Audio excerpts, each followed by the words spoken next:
From the Evening Standard in London, I'm David Marsland, and this is The Leader. Speeding police motorbikes swept through the streets of Cornwall this morning ahead of US President Joe Biden's arrival for the G7 summit. He's joining leaders from the UK, France, Germany, Italy, Japan and Canada, as well as Charles Michel and Ursula von der Leyen from the European Union. The agenda is undoubtedly packed, but what's on it? The Evening Standard's Mark Blunden spoke to Nick Mabey. He's the chief executive of climate change think tank E3G, an advisor to London Mayor Sadiq Khan, and a former advisor to the Blair government.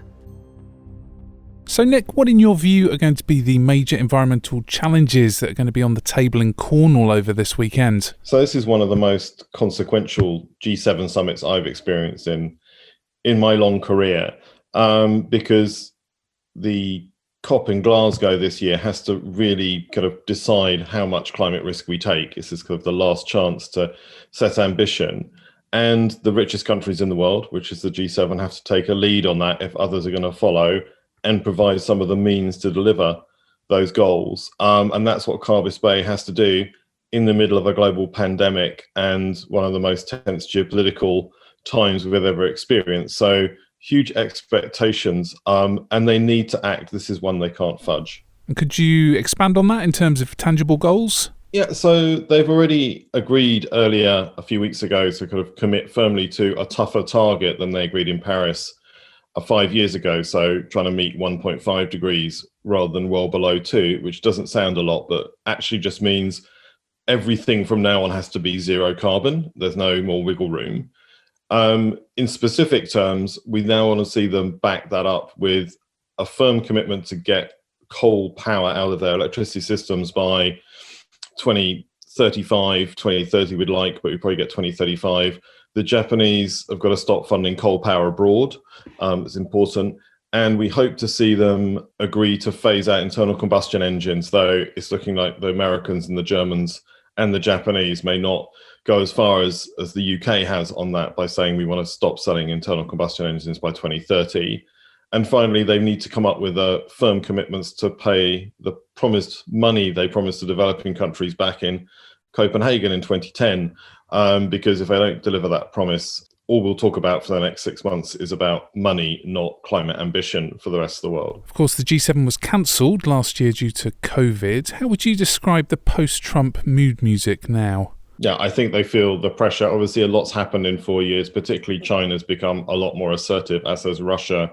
There's a real feeling that the kind of democracies are under pressure to deliver, particularly because of their bad performance of many of them during the COVID crisis, not least the US and the UK, to be honest. So there's a real feeling they've got to step up and show they can cooperate and set the global agenda and set the global rules for, particularly for the new economy around climate change. That's the glue that's going to hold this together. So things that previously might have been big fights at the summit on trade issues and some kind of minutiae of financial regulation are now very clearly being played down, so that the big message coming out of the summit, and you see it in all the briefings, is kind of, we're cooperating, the democracies are setting the agenda, we can solve big global problems together, and implicitly putting pressure on particularly China to also step up and show what they're doing on climate change and these other big issues like COVID as part of a kind of global cooperation and kind of bringing back the multilateral system after Trump. And so what realistically would you say is this pressure that can be brought on China? China is very different under Xi than it was under previous leaders. It's not a collective leadership, it's an individual, and individuals are also always difficult to read.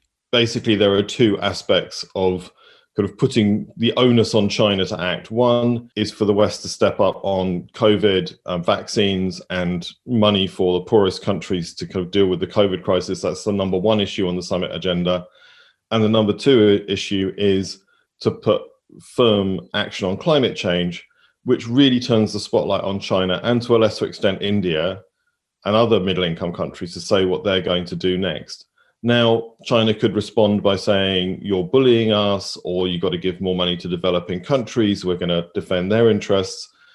So in a way, this is where, the package of support for the poorest countries and climate package need to come together if the pressure on China is going to result in any chance of China saying, okay, we'll give you a more ambitious climate target, we're going to commit to phase our coal power down. And remember, China is 50% of all the coal power stations on the planet. If China doesn't commit, as it hasn't yet, to phasing down its coal power and not building any more coal power stations, the 1.5 goal and the well below 2 goal we agreed in Paris are completely out of reach. So they are the critical path for a successful Glasgow. And at the moment, they haven't committed to the policies we need them to keep ourselves safe. So that is the big dilemma for from the G7 to Glasgow. And presumably all these issues we're talking about feed into the wider cybersecurity and green infrastructure picture as well. Yeah, this is one of the kind of sleeping giants of climate geopolitics. You can't have a zero carbon world that's also not a very smart world, because running a renewable energy based system requires very high levels, that all your infrastructure to be deeply digitized, which of course makes it vulnerable. And we're seeing as two big initiatives that after the G7, there'll be an EU-US summit where they're going to discuss quite a lot of these issues about cybersecurity, privacy, etc., to essentially form a transatlantic set of rules, because there's been a lot of disputes across the Atlantic on this issue. But they want to have a transatlantic set of rules, which will then set a global set of rules. And it's not just about how your Google data is used. It's how do you keep pipelines, electric grids, electric vehicles safe from the type of hacking we've seen in America on the energy systems just in the last month. So this is really critical. And it also links to the other big thing the G7 made is announce, which is agreeing they're going to really up the ability to invest in developing countries like Indonesia or Pakistan or India to help them go clean and green, as they call it. Now, the green is zero carbon, but the clean is about anti-corruption, transparency, and things like cybersecurity. So it's about, again, these G7 countries setting a standards for kind of high standard of infrastructure, which includes protecting it from invasive hackers, whether they're state-run or organized crime, as we've seen in the latest attacks.